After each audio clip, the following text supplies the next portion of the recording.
What's up, guys? So today I'm going to show you how to flavor your kombucha, also known as the second fermentation and the bottling process. So let's get started.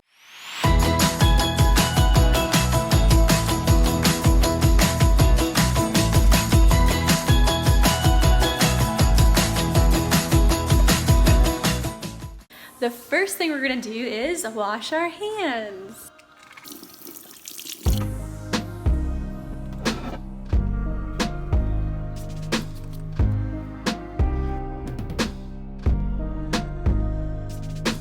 Started for flavoring, all you need is about 7 or 8 16-ounce bottles. These ones I took the labels off.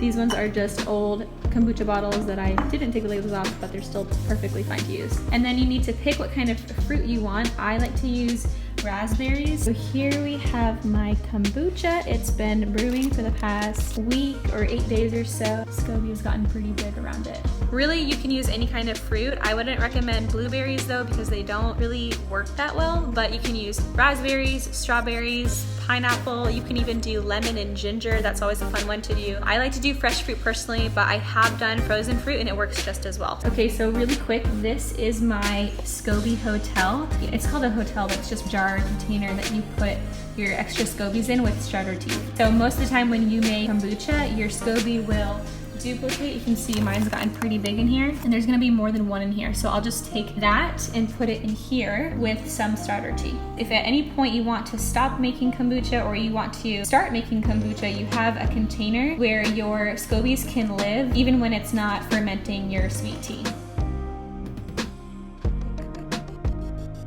Okay, so the first thing I'm gonna do is I'm gonna grab my SCOBY hotel, take the top off of this. I've already washed my hands, so I'm gonna go ahead and just grab the SCOBY out of the jar. And put it into my SCOBY hotel. And I'm gonna take a spoon and just gonna stir and kick up some of the yeast on the bottom of this.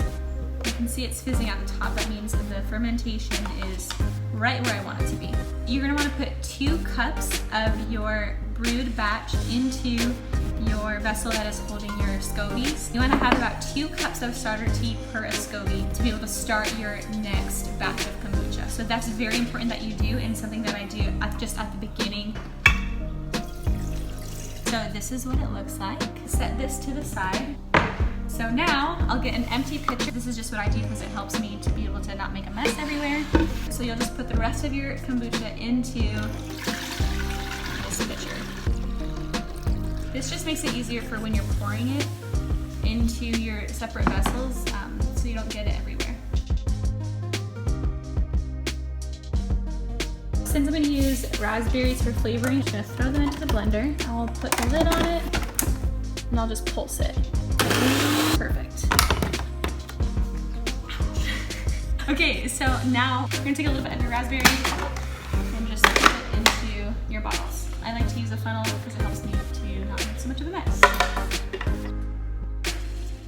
Also, you can really just use the blender to pour it in. The funnel helps so much. So you don't really need much, just enough to cover the bottom, and then that is good.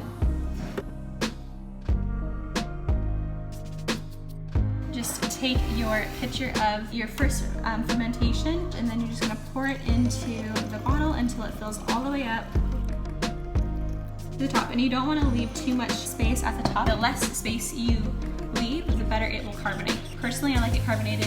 And then I'm just gonna grab one of my lids, seal it, bada bing, bada boom. Then I'm gonna leave this out for about 3 days.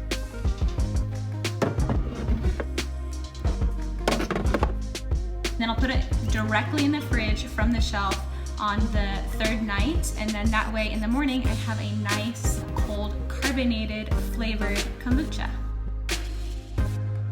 Okay, so here are some of my bottles that are ready to go in the fridge. A way that I tell if they're ready or not is if a top is a little bit rounded, they're pressurizing just how I want them to be. It's kind of hard to see, I think there's a glare, but they're a little bit rounded at the top.